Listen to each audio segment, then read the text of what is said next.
இன்றைக்கி ஈவினிங் ஸ்நாக்ஸாக ஒரு ராகி சிமிலி உருண்டை செஞ்சிடலாம்.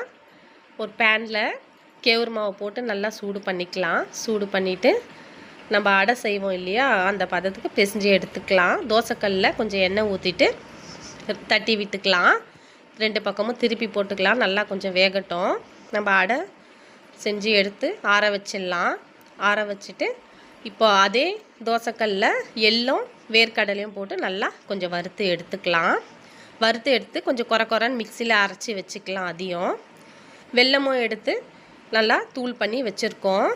பாருங்கள், இப்போ அடை ஆறின பிறகு அதையும் சின்ன சின்ன பீசஸாக கட் பண்ணி ஒரு மிக்சி ஜாருக்கு மாற்றி கொஞ்சம் குறைன்னு அரைச்சி எடுத்துக்கலாம். இப்போ எல்லாமே ஒன்றா சேர்த்து நல்லா மிக்ஸ் பண்ணலாம். கொஞ்சம் தண்ணி பார்த்தோம்னா கொஞ்சமாக தண்ணி தெளித்து விட்டு எல்லாத்தையும் மிக்ஸ் பண்ணி நல்லெண்ணெய் கையில் கொஞ்சம் தடவி ஒவ்வொரு உருண்டையாக நம்ம பிடிச்சி எடுத்துக்கலாம். சூப்பரான ஒரு ராகி சிமிலி உருண்டை ரெடி ஆகிடுங்க. பசங்களுக்கெல்லாம் செஞ்சு கொடுங்க. இதில் வெல்லம் இருக்கிறதுனால டேஸ்ட் நல்லாயிருக்கும். உடம்புக்கும் ரொம்ப ஹெல்தி. கால்சியம் கண்டென்ட் அதிகமாக இருக்குது கேவரில். அதனால் அயனும் இருக்குது. பசங்களுக்கும் ரொம்ப நல்லது.